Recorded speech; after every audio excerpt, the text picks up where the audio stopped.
بسم اللہ الرحمن الرحیم۔ السلام علیکم۔ میرے حمل کو اب 13واں مہینہ ہو چکا تھا۔ میری ساس اور شوہر مجھے ڈاکٹر کے پاس لے جانے سے ڈرتے تھے، جبکہ میری طبیعت دن بہ دن خراب ہوتی جا رہی تھی۔ شوہر چپکے سے مجھے حکیم کے پاس لے جاتا اور حکیم کہتا کہ ابھی ٹائم ہے۔ ایک دن میں چھت پر کھڑی تھی، پڑوسن بولی کوئی کھیل نہیں ہے، جتنی جلدی ہو سکے ہسپتال جاؤ ورنہ تمہارے ساتھ لگتا ہے بہت برا ہوگا۔ میں یہ سنتے ہی پریشان ہو گئی، چپکے سے ہسپتال چلی گئی۔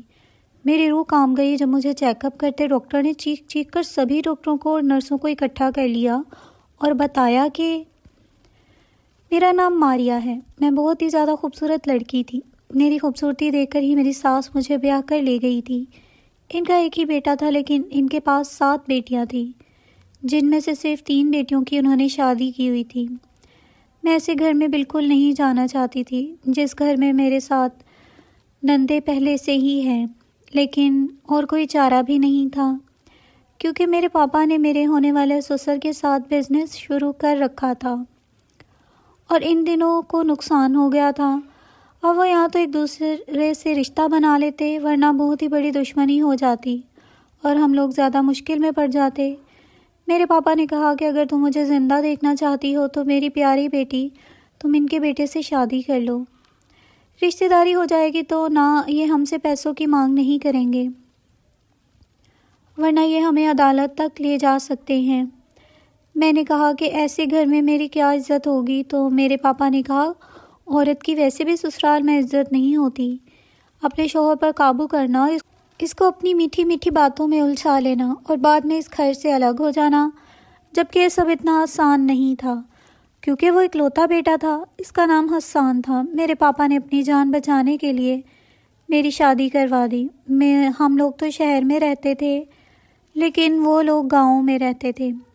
جب میری شادی ہوئی تو شادی والے دن ہی میری ساس بس یہی کہہ رہی تھی، مجھے تو جلد ہی پوتے یا پوتی کی شکل دکھا دو تاکہ گھر میں رونق لگی رہے گی تو اچھا ہوگا۔ میری ساس کو بچے پیدا کرنے کا بہت شوق تھا۔ انہیں دیکھ کر تو ایسا لگتا تھا شاید بیٹے کے انتظار میں اتنی بیٹیاں پیدا کی ہیں، لیکن ایسی کوئی بات نہیں تھی۔ اصل میں ان کو بچے بہت پسند تھے، اس لیے انہوں نے اتنے سارے بچے پیدا کیے ہوئے تھے۔ جیسا میں نے سوچا تھا ویسا میرے ساتھ اس گھر میں کچھ بھی نہیں ہوا تھا۔ میرے ساتھ کوئی برا سلوک نہیں کیا جا رہا تھا، بس ویسے ہی ہو رہا تھا جیسا بہو کے ساتھ ہوتا ہے۔ پہلے دن سے ہی بچوں کی باتیں شروع ہو گئی تھیں۔ شادی ہو گئی تو جلد جلد بچہ پیدا ہونا چاہیے، لیکن جب پہلا مہینہ بیت گیا تو میری ساس نے تبھی سے عجیب سا منہ بنا لیا اور میں حیران رہ گئی کہ رات کے ٹائم وہ میرے شوہر سے کہہ رہی تھیں کل اس کو ڈاکٹر کے پاس لے جانا، اس کو بچہ کیوں نہیں ٹھہر رہا ہے؟ مجھے ابھی آئے تو صرف 1 ہی مہینہ ہوا تھا۔ آخر یہ کیسے لوگ تھے؟ کیا مجھے صرف بچہ پیدا کروانے کے لیے یہاں لائے تھے؟ میں نے اپنے شوہر سے کہا تو اس نے کہا جو امی کہیں گی وہی ہوگا، تمہیں زیادہ بولنے کی ضرورت نہیں ہے۔ میں بہت پریشان رہتی تھی۔ میری شادی کو اب 7 مہینے بیت گئے تھے، لیکن ابھی تک میرا بچہ نہیں ہوا تھا۔ ان 7 مہینوں میں میری ساس نے اتنا شور مچا دیا، ایسے لگتا تھا 7 مہینے نہیں بلکہ 7 سال ہو گئے ہیں۔ جب مجھے ڈاکٹر کے پاس لے گئی تو ڈاکٹر نے بھی کہا 1 سال تک اگر حمل نہ ٹھہرا تب جا کے ہم اس مسئلے کا حل نکالیں گے، ابھی تو کچھ مہینے ہوئے ہیں، یہ تو پریشانی کی کوئی بات نہیں ہے۔ میری ساس نے کہا یہ ماں بن سکتی ہے یا نہیں، آپ مجھے پتہ کر کے بتائیں۔ ڈاکٹر نے مجھے اچھی طرح سے جانچ کر دیکھا اور اس نے کہا ہاں یہ ماں بن سکتی ہے، آپ پریشان نہیں ہوں، جبکہ اس نے میرا چیک اپ بھی نہیں کیا تھا، بس مجھے ایک سائیڈ میں لے گئی تھی اور اس نے مجھے کہا تھا کہ تمہاری ساس تو بہت ہی زیادہ فالتو عورت لگتی ہے، ان کو یہی کہہ دیتی ہوں کہ سب کچھ ٹھیک ہے۔ میں نے پوچھا کہ سب کچھ ٹھیک نہیں ہے کیا؟ تو انہوں نے کہا کہ تھوڑا مسئلہ ہے، لیکن ٹائم کے ساتھ ساتھ سب ٹھیک ہو جائے گا، اگر ان کو بتا دیا تو تمہارا گھر برباد ہو جائے گا۔ میں نے کہا آپ بہت اچھی ڈاکٹر ہیں۔ اس نے کہا میں ایسے کیسز روز دیکھتی رہتی ہوں، اسی لیے مجھے پتہ ہے کہ کس ٹائم کیا بولنا ہے۔ وہ ڈاکٹر بہت اچھی تھی۔ میں نے کہا اگر مجھے ان مہینوں میں حمل نہیں ٹھہرا تو میں آپ کے پاس ہی آؤں گی۔ اس نے کہا کہ ٹھیک ہے، میں اسی ہسپتال میں ملوں گی اور 24 گھنٹے میرا ہسپتال کھلا رہتا ہے، اگر میں کبھی یہاں نہ ہوں تو جلد مجھے فون کر کے بلوا لینا۔ اس ڈاکٹر کا نام سبھا میڈم تھا۔ مجھے تو یہ ڈاکٹر بہت اچھی لگی تھی، لیکن ابھی میرے ہاں کوئی خوشخبری نہیں تھی۔ ڈاکٹر نے کہا تھا کہ تھوڑا سا مسئلہ ہے لیکن زیادہ نہیں ہے۔ اس طرح 4-5 مہینے اور بیت گئے اور میری ساس نے سب کو کہنا شروع کر دیا کہ میری بہو تو بانجھ ہے۔ جب محلے کی کوئی عورت بھی آتی تو اس سے بھی یہی کہتی، کسی شادی میں جاتی تو وہاں بھی یہی گاتی رہتی، میری بہو بچہ پیدا نہیں کر سکتی، وہ تو بانجھ ہے، ایسے ہی اسے اٹھا کر لے آئی ہوں۔ میرے بیٹے کی زندگی برباد ہو گئی۔ میرے لیے سب کچھ برداشت کرنا بہت مشکل تھا۔ مجھے سمجھ نہیں آتی تھی کہ کہاں جاؤں۔ ساس کے سامنے کوئی بات کرتی تو کہتی تھی کیسے زبان چلا رہی ہے، آج کل کی لڑکیوں کو تو سب کچھ پتہ ہوتا ہے۔ جن باتوں کا ہمیں شادی کے بعد پتہ چلا تھا ان کو تو پہلے سے ہی پتہ چل جاتا ہے۔ میں بار بار اپنے شوہر اور ساس کو یہی کہتی تھی کہ مجھ میں کوئی مسئلہ نہیں ہے، سب کچھ ٹائم سے ٹھیک ہو جائے گا۔ اللہ پاک نے بس ہمیں آزمائش میں ڈالا ہے اور وہ ہمیں اس آزمائش کا صبر بھی ضرور دے گا۔ ہماری شادی کی جب سالگرہ ہوئی تو میرے پیٹ میں 2 مہینے کا بچہ تھا۔ 1 سال کے اندر ہی میں اب حاملہ ہو گئی تھی۔ یہ تو خدا کا شکر تھا کہ میری عمر زیادہ نہیں تھی، ورنہ اس بات پر بھی مجھے طعنے سننے کو مل جاتے۔ میرا شوہر تو کچھ بھی نہیں بولتا تھا، بس چپ چاپ بیٹھا رہتا تھا، جو اس کی ماں کہتی وہی کرتا تھا۔ میں بہت پریشان تھی۔ پھر ایک دن میری طبیعت زیادہ ہی خراب ہو گئی۔ مجھے ڈاکٹر کے پاس لے کر گئے تو ڈاکٹر نے کہا کہ تم ماں بننے والی ہو۔ تب کہیں جا کر سب کو سکون آیا۔ میری ساس کو تو اب خوش ہونا چاہیے تھا، لیکن ان کے چہرے پر پریشانی تھی، کیونکہ وہ پورے خاندان میں مجھے بانجھ مشہور کر چکی تھی، اور اب سارے خاندان والے کہتے ہیں کہ آپ تو کہتی تھی آپ کی بہو کبھی بچہ پیدا نہیں کر سکتی۔ پھر یہ کیسے ہو گیا؟ میں بھی چپ ہو گئی کہ آخر کار خدا نے میری سن لی۔ اب مجھے کچھ بولنا نہیں چاہیے تھا۔ میرے ساتھ تو خدا نے انصاف کر دیا تھا۔ میں ماں بننے والی تھی، جتنا میری ساس کو پوتا پوتی دیکھنے کا شوق تھا مجھے لگا کہ اتنا ہی میرا خیال بھی کیا جائے گا، لیکن میرا بالکل بھی خیال نہیں کیا گیا۔ میرے لیے کاموں کے ڈھیر رکھے گئے تھے، میرے لیے کوئی اچھی چیز نہ لائی جاتی تھی۔ شوہر کو کچھ کہتی تو کہتا کہ امی سے پوچھ کر لے آؤں گا۔ جب امی سے بات کرتا تھا تو وہ کہتی کوئی ضرورت نہیں ہے، ہم نے کون سے پھل کھائے تھے، پھر بھی میں نے 8 بچے پیدا کر دیے، میرے سارے کے سارے بچے ٹھیک ہیں، کوئی مسئلہ نہیں ہوا ہے۔ یہ سب عورتوں کے چونسلے ہوتے ہیں، ایسے ٹائم میں شوہر کو اپنی انگلیوں پہ نچانا چاہتی ہیں، جان بوجھ کر معصوم بن جاتی ہیں کہ کوئی طبیعت خراب نہیں ہوئی، عورت کا جسم تو بنا ہی بچہ پیدا کرنے کے لیے ہوتا ہے، تو پھر ایسا تھوڑی ہے، اس پر کوئی پہاڑ تھوڑی نہ ٹوٹا جا رہا ہے۔ بس اپنی بیوی کی باتیں سنتے جایا کر اور دوسرے کان سے نکالتے جایا کر، زیادہ سر پر چڑھایا تو پچھتاؤ گے۔ مجھے اپنی ساس کی باتیں سن کر بہت زیادہ برا لگا تھا۔ اس حالت میں ہر 2 منٹ بعد میری طبیعت خراب ہو جاتی تھی، کیونکہ میرا پہلا بچہ تھا۔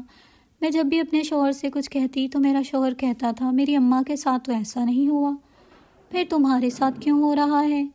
لیکن ایک دن جب میری نند آئی، وہ بھی ماں بننے والی تھی، اس نے کہا امی پیٹ میں درد ہو رہا ہے، تو میری ساس نے جلدی سے کہا کہ ہاں ایسے ٹائم میں درد ہوتا ہے، تم پھل کھایا کرو۔ میں حیران رہ گئی کہ اس کی دفعہ تو ان کو ساری باتیں یاد تھیں کہ اس حالت میں درد بھی ہوتا ہے، آرام بھی کرنا ہوتا ہے، پھل بھی کھانے ہوتے ہیں، دودھ بھی پینا ہوتا ہے، جبکہ اگر میں کوئی ایسی بات کرتی تو کہتی تھی کہ نہیں کچھ نہیں ہوتا، تمہاری صحت تو اچھی ہے۔ میں ان کو اپنی بیماری بتاتی تو کہتی تم دبلی پتلی ہو، اچھی بھلی ہو، تمہارا آرام سے بچہ پیدا ہو جائے گا۔ میرا پیٹ بھی زیادہ نکلا ہوا تھا، بہت ہی زیادہ پیٹ نکلا ہوا تھا، اتنا تو میں نے کسی کا بھی پیٹ نکلا ہوا نہیں دیکھا تھا۔ لیکن میری ساس کہتی تھیں کہ پہلا بچہ ہے، پیٹ تو نکلتا ہی ہے، کیونکہ انسان کی چمڑی تھوڑی موٹی ہوتی ہے، لیکن میرے ساتھ نہ جانے کیا مسئلہ تھا، میرا پیٹ بہت زیادہ نکلا ہوا تھا، اس لیے میری ساس کہتی تھی اتنا بڑا پیٹ نکلا ہے تو ہمارا بچہ بہت تندرست اور صحت مند ہوگا، زیادہ الٹی سیدھے باتیں کرنے کی ضرورت نہیں ہے۔ مجھے درد ہو رہا تھا تو میری ساس کہتی ہونے دو، کوئی مسئلہ نہیں ہے، مجھے تو بہت زیادہ درد تھا۔ ایک دفعہ میری امی کی کال آئی تو میں نے ان کو بتا دیا۔ امی نے کہا اتنا درد تھوڑی نہ ہوتا ہے، جاؤ ڈاکٹر کے پاس۔ اب ان کو کیا کہتی کہ مجھے ڈاکٹر کے پاس نہیں لے کر جا رہے ہیں۔ وہ لوگ مجھے یہاں چھوڑ کر بھول گئے تھے، کیونکہ وہ لوگ ان کے قرض دار تھے، اس لیے یہاں پر نہیں آتے تھے۔ اگر آتے تو کوئی بات کر دیتے تھے، اس لیے انہوں نے یہاں آنا ہی چھوڑ دیا تھا۔ صرف مجھے فون کر لیتے تھے، ان لوگوں کو بھی کچھ نہیں کہتے تھے۔ ہماری بیٹی کا خیال رکھیے، ایسا کچھ بھی نہیں تھا۔ میری زندگی تو جیسے جہنم بن کر رہ گئی تھی، لیکن اب مجھے اپنے بچے کی فکر تھی، تو میں جیسے تیسے اپنی زندگی گزار رہی تھی۔ لیکن مجھے اپنے ہونے والے بچے کی بہت ٹینشن تھی۔ انہوں نے میرے ہونے والے بچے کے لیے کپڑے بھی نہیں بنوائے تھے۔ کہنے لگے کہ ہم نے بہت لوگوں کو بہت کچھ دیا ہے، جب ہمارا بچہ پیدا ہوگا تو وہ بھی دے جائیں گے۔ لیکن یہ نہیں سوچا جب تک وہ لوگ آئیں گے تب تک بچے کو کیا پہنائیں گے؟ کیا میں اپنے بچوں کو چادر میں ہی لپیٹ کے رکھوں گی؟ اپنے شوہر سے بات کرتی تو اس کے کان میں جوں بھی نہیں رینگتی تھی۔ مجھے ایک دفعہ بھی ڈاکٹر کے پاس نہیں لے کر گئے۔ کہنے لگے کہ جب کوئی مسئلہ نہیں تو ڈاکٹر کے پاس جانے کی کیا ضرورت ہے، جبکہ مجھے اتنا تو پتہ ہی تھا کہ ایک دفعہ ڈاکٹر کے پاس جانا ضروری ہوتا ہے، پتہ تو چلے کہ اندر سارا کچھ ٹھیک ٹھاک ہے یا بھی نہیں۔ میں بہت پریشان رہتی تھی، تھوڑا سا بھی درد ہوتا تھا تو پریشانی ہو جاتی تھی۔ پتہ نہیں میرے بچے کے ساتھ کہیں کوئی مسئلہ تو نہیں ہو رہا۔ اسی طرح دن گزرتے جا رہے تھے۔ جب 9واں مہینہ شروع ہوا تو میں نے خدا کا شکر ادا کیا، اب تھوڑے ہی دن رہ گئے تھے، اب تو مجھے ڈاکٹر کے پاس لے جائیں گے اور سارا کچھ ٹھیک ہو جائے گا۔ لیکن مجھے ابھی بھی ڈاکٹر کے پاس نہیں لے کر جا رہے تھے۔ لگتا تھا مجھے تب ہی لے کر جائیں گے جب مجھے درد شروع ہو جائے گا، لیکن میرا درد شروع نہیں ہو رہا تھا۔ میرے گھر پر جب محلے سے عورتیں آتی تھیں تو میری ساس کو کہتی کہ میں تو اپنی بہو کا بہت ہی زیادہ خیال رکھ رہی ہوں، اسے کھانے سے لے کر سب چیز دے رہی ہوں۔ پھل تو ویسے گھر میں ختم نہیں ہوتے تھے، لیکن صرف ان کی اپنی بیٹیوں کے لیے ہوتے تھے۔ مجھے تو ایک چیز بھی کھانے کو نہیں ملتی تھی۔ ایک دن میں نے غلطی سے آڑو کھا لیا۔ میری چھوٹی نند نے شور مچا دیا کہ میں نے اپنے لیے رکھا تھا، آپ نے کیوں کھایا؟ ایک آڑو کے پیچھے اس نے مجھے گھر میں بہت ڈانٹا تھا۔ میں نے اپنی ساس کو کہا کہ میرے 9 مہینے سے میں دن اوپر ہو گئے ہیں، مجھے ڈاکٹر کے پاس لے جائیں۔ میری ساس نے کہا تم آج کل کی لڑکی ہو، تمہیں تو اپنا دن یاد نہیں رہتا، کوئی بھی دن اوپر نہیں ہوئے ہیں، دن اوپر چڑھتے تو ابھی تک درد ہو جاتا، درد نہیں ہو رہا اس کا مطلب ابھی دن پورے نہیں ہوئے ہیں۔ میں نے کہا مجھے ویسے بہت درد ہو رہا ہے۔ انہوں نے کہا نہیں، ابھی تو تمہارا ٹائم نہیں آیا، جب ٹائم آئے گا تو خود ہی پتہ چل جائے گا۔ دن اوپر سے اوپر ہوتے جا رہے تھے۔ جب میں نے زیادہ شور مچا ڈالا مجھے لے کر جائیں تو میرا شوہر مجھے حکیم کے پاس لے کر گیا، تو انہوں نے کہا ابھی ڈیلیوری میں ٹائم ہے۔ میرے شوہر کا دوست جو کہ حکیم تھا، ان کا خاندانی حکیم تھا، ان کا پرانا جاننے والا تھا۔ جب حکیم نے کہا کہ ٹائم ہے تو یہ لوگ سبھی مجھے کہنے لگے دیکھو ابھی ٹائم ہے، نہ جانے تمہیں کس بات کی جلدی پڑی ہے۔ پہلی ماں دیکھی ہے جو ہم نے، جو چاہتی ہے کہ بس بچہ جلدی پیدا کر کے جان چھڑوا لیں۔ آخر یہ کس طرح کی بے وقوفانہ باتیں تھیں؟ اب بچہ پیدا کرنے سے میری جان چھوٹ جاتی کیا؟ اس بچے کو سنبھالنا نہیں پڑتا؟ ان لوگوں نے تو کچھ نہیں کرنا تھا۔ یہ لوگ مجھے ہر طرح سے طنز کر رہے تھے، سمجھ نہیں آتا تھا کیا کروں۔ میرا پیٹ زیادہ بھرتا ہی چلا جا رہا تھا۔ ایک دفعہ میں چھت پر کھڑی تھی کیونکہ میرا دل بہت گھبرا رہا تھا۔ سامنے والی پڑوسن نے مجھے دیکھ لیا۔ یوں تو وہ میری ساس کی جاننے والی تھی، لیکن مجھے دیکھ کر ہمیشہ ہی ترستی نظروں سے دیکھتی رہتی تھی۔ اس نے مجھے دور سے اشارہ کیا، میں تھوڑا سا قریب گئی تو اس نے کہا یہ آپ نے کیا حال بنا رکھا ہے؟ میں نے کہا کہ میری پریگنینسی کو اب 13واں مہینہ شروع ہو گیا ہے۔ اس نے کانوں سے ہاتھ لگا لیا۔ اس نے کہا کیسی باتیں کر رہی ہو؟ خدا تم پر اپنا کرم بنائے رکھے، ابھی تک تم ٹھیک ہو، جلدی سے ڈاکٹر کے پاس جاؤ، اتنی دیر کرنا اچھی بات نہیں ہوتی، یہ غلط بات ہے، تمہارے گھر والوں کو کوئی پرواہ نہیں ہے۔ میں نے کہا تم تو جانتی ہی ہو ان لوگوں کو۔ اس نے کہا کہ ہاں میں ان لوگوں کو اچھے سے جانتی ہوں، لیکن اب تو تم ماں ہو، تمہیں خود اپنی اولاد کے لیے لڑنا ہے۔ یہ سب تم کیا کر رہی ہو؟ کسی بھی طرح ڈاکٹر کے پاس جاؤ، تمہیں اگر درد نہیں ہو رہا تمہارا آپریشن کر دیں گے، یہ نہ ہو بہت دیر ہو جائے۔ وہ بہت زیادہ پریشان ہو گئی اور میرا تو بہت برا حال تھا۔ ایک پل بھی بیٹھ نہیں سکتی تھی۔ شوہر سے بات کرتی تو اس نے کہا حکیم کے پاس لے جاؤں گا۔ میں نے کہا مجھے حکیم کے پاس نہیں جانا، مجھے ڈاکٹر کے پاس لے چلیں۔ مجھے اب درد شروع ہو گیا تھا، مجھے لگتا ہے اب میرا آپریشن ہی ہوگا۔ تو میرا شوہر کہنے لگا تم پاگل تو نہیں ہو گئی ہو، آپریشن میں تو بہت پیسے لگتے ہیں۔ میں نے کہا آپ کو پیسوں کی پڑی ہے، آخر یہ آپ کا بھی تو بچہ ہے، کیا تمہیں اس کی پرواہ نہیں؟ مجھے سمجھ نہیں آ رہی تھی، ان لوگوں کو کوئی پرواہ نہیں تھی، شاید مجھے جان بوجھ کر نہیں لے جانا چاہتے تھے۔ میں مر جاؤں تو اچھا ہے اور ہسپتال نہیں جاؤں گی تو خرچے ہی بچیں گے۔ یہ لوگ حد سے زیادہ ہی کنجوس تھے۔ پڑوسن نے صحیح کہا تھا، اب میں ماں بن گئی تھی، اب مجھے ابھی سے اپنی اولاد کے لیے لڑنا تھا۔ میرے پاس بچے کے کپڑے تک نہیں تھے، نہ ہی انہوں نے پیسے دیے، نہ بازار جانے دیا۔ میں نے خود ہی اپنے دوپٹے میں سے کچھ اپنے بچے کے لیے کپڑے بنائے تھے۔ میں نے کپڑے ایک بیگ میں ڈالے اور چپکے سے ہسپتال چلی گئی تھی۔ مجھے پتا تھا تھوڑی دیر بعد سب کو پتہ چل ہی جائے گا، میں گھر پر نہیں ہوں تو یہ لوگ شور مچا دیں گے۔ جب ان کو پتہ چلے گا کہ بنا بتائے چلی گئی ہوں، فون بھی بند ہے، تو کہیں گے گھر سے بھاگ گئی ہے، الٹی سیدھی باتیں کریں۔ اگر یہ پتہ بھی چل گیا کہ اسپتال گئی ہے تب ہی مجھے ڈانٹ پڑے گی۔ میرا شوہر مجھ پر غصہ ہوگا، لیکن اب مجھے کسی کی پرواہ نہیں تھی سوائے اپنے بچے کی۔ میں ہسپتال چلی گئی، وہیں ڈاکٹر مجھے ہسپتال مل گئے۔ میں نے ان کو بتایا کہ یہ مسئلہ ہے۔ اس نے میرا چیک اپ کیا اور اب اس نے میرا الٹرا ساؤنڈ کیا تو ان کی آنکھیں پھٹی کی پھٹی رہ گئی۔ اس نے مجھے اس طرح دیکھا جیسے کوئی ایسی بات ہو گئی ہو جس کے بارے میں اس نے آج تک نہ ہی دیکھا ہے اور نہ ہی سنا ہے۔ اس نے چیخ کر سب کو بلانا شروع کر دیا۔ باقی ڈاکٹر اور نرس بھی وہاں پر آ گئے۔ وہ لوگ بہت زیادہ پریشان ہو گئے۔ میں نے کہا ڈاکٹر کیا ہوا، کیا بات ہے، بتائیے تو صحیح۔ ڈاکٹر نے کہا کہ ابھی بتاتے ہیں تمہیں۔ اس نے دوسری ڈاکٹر کے کان میں کوئی بات کہی تو اس کی آنکھیں بھی ایسے پھٹی کی پھٹی رہ گئی تھیں۔ انہوں نے بڑے پیار سے میرے کندھے پر ہاتھ رکھا اور کہا کہ ہمارے ساتھ آؤ، اور میں نے کہا مجھے کہاں لے جا رہے ہو، میرا بچہ تو ٹھیک ہے نا، مجھے بتائیں۔ انہوں نے کہا کہ یہ سب کچھ ٹھیک ہو جائے گا، بس تم نے گھبرانا نہیں ہے۔ لیکن میں بہت زیادہ گھبرا رہی تھی۔ انہوں نے کہا اپنی فیملی کو بلا لو۔ میں نے کہا وہ نہیں آئیں گے، میں ان سے چھپ کر آئی ہوں۔ انہوں نے کہا کہ پھر تم اپنے ماں باپ کو بلوا لو۔ میں نے اپنی امی کو فون کر دیا اور کہا بنا کسی کو بتائے میں ہسپتال میں آ گئی ہوں۔ مجھے ڈاکٹر نے صرف اتنا ہی بتایا ہے کہ آپ کا آپریشن کرنا پڑے گا۔ اتنا تو مجھے پہلے ہی پتا تھا کیونکہ ٹائم بہت زیادہ گزر چکا تھا۔ بار بار میں پوچھ رہی تھی کہ سب کچھ ٹھیک ہے نا، تو بتا نہیں رہی تھی۔ انہوں نے کہا بس آپریشن کریں گے۔ آپریشن ہوا اور آپریشن میں بہت زیادہ ٹائم لگ گیا۔ میری کزن کا بھی آپریشن ہوا تھا۔ اس نے بتایا تھا کہ آدھے گھنٹے سے زیادہ نہیں لگتا، لیکن میرے آپریشن میں پورے 4 گھنٹے لگ چکے تھے۔ سارے ڈاکٹر عجیب سی حالت میں تھے۔ ویسے تو آپریشن ایک ڈاکٹر ہی کرتا ہے، لیکن یہاں پر 4-5 ڈاکٹر ایک دوسرے سے دھیرے دھیرے باتیں کر رہے تھے اور میرا ضرورت سے زیادہ ہی خیال کر رہے تھے۔ مجھے یاد نہیں کہ اس کے بعد کیا ہوا۔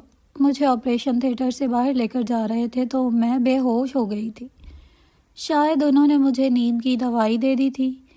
جب میری آنکھ کھلی تو میں اپنے کمرے میں تھی۔ میری ماں میرے سرہانے بیٹھی تھی اور میرا باپ سر پکڑ کر بیٹھا تھا۔ نہ میرا شوہر وہاں پر تھا، نہ میری ساس۔ میں نے کہا کیا ہوا، میرا بچہ تو ٹھیک ہے نا؟ میں بری طرح سے گھبرا گئی اور اٹھ کر بیٹھ گئی۔ ان لوگوں نے مجھے کہا کہ آپریشن ہوا ہے، سب ٹھیک ہے۔ میں نے کہا میرا بچہ کہاں ہے؟ بچے کو تو میرے کمرے میں ہونا چاہیے تھا، جھولا خالی پڑا تھا، کہاں تھا میرا بچہ؟ میں بہت زیادہ پریشان تھی۔ مجھے لگا میرا بچہ اس دنیا سے چلا گیا ہے، کیونکہ میں نے ہسپتال آنے میں بہت دیر کر دی تھی۔ میرے ماں باپ بھی بہت پریشان تھے، لیکن اصل میں یہ بات نہیں تھی۔ ڈاکٹر یہاں پر آئی، اس نے جو مجھے بتایا اسے سن کر میرے قدموں تلے سے زمین نکل گئی، اور اس کے بعد جو بات اس نے مجھے بتائی وہ میرے لیے کسی خوشخبری سے زیادہ پریشان کر دینے والی تھی، کیونکہ جن حالاتوں میں پڑھنے والی تھی ان کے لیے تیار نہیں تھی اور میں بہت اکیلی ہونے والی تھی۔ لیکن جب ڈاکٹر اندر آئی وہ اکیلی نہیں تھی، اس کے ساتھ ہسپتال کا مالک بھی تھا، جو دیکھنے میں بہت ہی زیادہ شریف اور نیک انسان لگ رہا تھا۔ میرے باپ کی عمر کا تھا۔ اس نے سفید کپڑے پہنے ہوئے تھے، اس کی داڑھی بھی سفید تھی۔ ڈاکٹر نے میرا چیک اپ کیا اور پوچھنے لگی تم ٹھیک ہو، درد تو نہیں ہو رہا؟ میں نے کہا میرا بچہ کہاں ہے، میرا بچہ کہاں ہے؟ میں بار بار ایک ہی سوال کر رہی تھی۔ وہ لوگ میرے سوال کا جواب نہیں دے رہے تھے۔ انہوں نے میرا تعارف اس بوڑھے شخص سے کروایا۔ انہوں نے کہا کہ ہمارا ہسپتال ان کی وجہ سے چلتا ہے۔ ہسپتال میں کچھ چیزیں بہت مہنگی ہوتی ہیں لیکن غریبوں کے لیے مفت میں ہیں، کیونکہ ہسپتال کے مالک بہت اچھے انسان ہیں۔ میرا دل بری طرح سے گھبرا رہا تھا۔ میرا دل کر رہا تھا میں چلا کر پوچھوں آخر میرا بچہ کہاں ہے۔ انہوں نے کہا کہ آپ کی وجہ سے ہمارے ہسپتال میں ایک عجیب و غریب واقعہ ہوا ہے جو آج سے پہلے نہیں ہوا۔ اس واقعے کو جاننے کے بعد ہمارا ہسپتال مشہور ہو جائے گا۔ تھوڑی دیر کے بعد ہی ہم میڈیا والوں کو بھی بلائیں گے، شاید آپ کا انٹرویو بھی ہوگا۔ آپ کی اجازت ہو تو۔ اتنے میں میرا شوہر بھی وہاں پر آ گیا اور ساتھ میں میری ساس بھی آ گئی تھی۔ انہوں نے کہا اچھا تم یہاں پر ہو، ہم کب سے تم کو ڈھونڈ رہے تھے۔ ماں باپ کو انہوں نے تانا مارنا شروع کر دیا کہ آپ کی بیٹی کو ہم طلاق دے دیں گے، جو عورت گھر سے بھاگ جائے ہم اسے واپس نہیں لاتے۔ اب پوری رات بیت چکی تھی، پتہ نہیں رات اس نے کہاں گزاری ہے۔ میرے شوہر کے منہ میں جو بات آ رہی تھی بولے جا رہا تھا۔ میرے باپ نے کہا کہ دیکھ نہیں رہے ہو کہ ہسپتال میں رات گزاری ہے، کس طرح کے آدمی ہو۔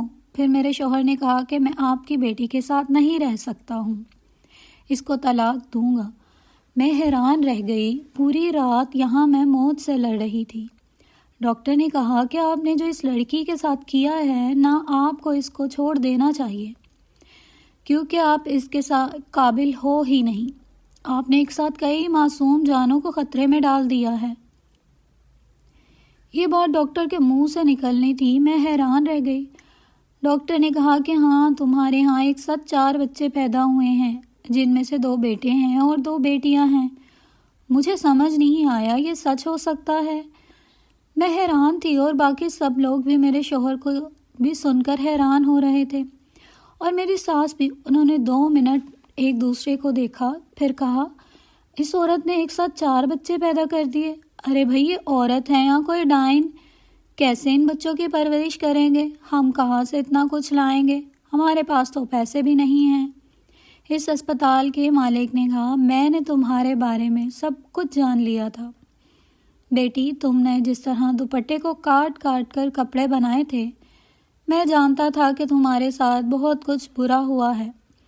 مجھے پتا ہے کہ 4 بچوں کو ایک ساتھ پالنا بہت مشکل ہے، اس لیے میں اعلان کرتا ہوں ان بچوں کا خرچہ اب میں اٹھاؤں گا جب تک یہ بچے خود کو اپنے پیروں پر کھڑے ہو کر نوکری کرنے کے قابل نہ ہو جائے۔ ان کی صحت، پڑھائی لکھائی، کھانے پینے، دودھ کا سب خرچہ میری ذمہ داری پر ہوگا۔ جب اس آدمی نے یہ کہا تو میرا شوہر اور ساس جلدی سے ایک دوسرے کو دیکھ کر پھر سے آنکھوں میں باتیں کرنے لگے اور میرے شوہر نے کہا مجھے معاف کر دو، میں پریشان تھا۔ دیکھو بات بھی تو ایسی ہی ہے، چلو گھر چلو، خدا نے ہمیں پیارے بچے دیے ہیں۔ میرے شوہر نے یہ بات کہی تو میں نے اس کا ہاتھ پیچھے جھٹک دیا۔ میں نے کہا کہ کوئی ضرورت نہیں ہے میرے پاس آنے کی، ابھی تو تم مجھے طلاق دینے لگے تھے کیونکہ تمہیں لگتا تھا کہ میں نے رات کہیں اور گزاری ہے اور ان بچوں کا خرچہ نہیں اٹھانا چاہتے تھے۔ اب جب تمہیں پتہ ہے کہ خرچہ کوئی اور اٹھانے والا ہے تو کوئی مسئلہ نہیں ہے۔ میں نے اپنے ماں باپ کو کہا مجھے اس آدمی کے ساتھ بالکل نہیں رہنا۔ وہاں سے میں اپنے گھر چلی گئی تھی۔ میرے شوہر کو اپنی غلطی کا احساس ہو گیا۔ وہ بار بار میرے گھر آتا تھا۔ میرے ماں باپ نے اس سے ایک شرط رکھی تھی کہ اگر اپنی بیوی اور بچوں کو لے جانا ہے تو تمہیں الگ گھر میں رہنا ہوگا۔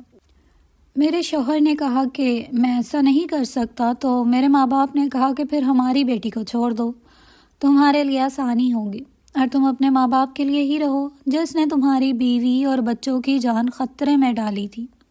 تمہارے کان بھرے اور ٹائم پر ہماری بیٹی کو ڈاکٹر کے پاس نہیں لے کر جانے دیا تو یہ بچے بھی مر جاتے اور ہماری بیٹی بھی مر جاتی۔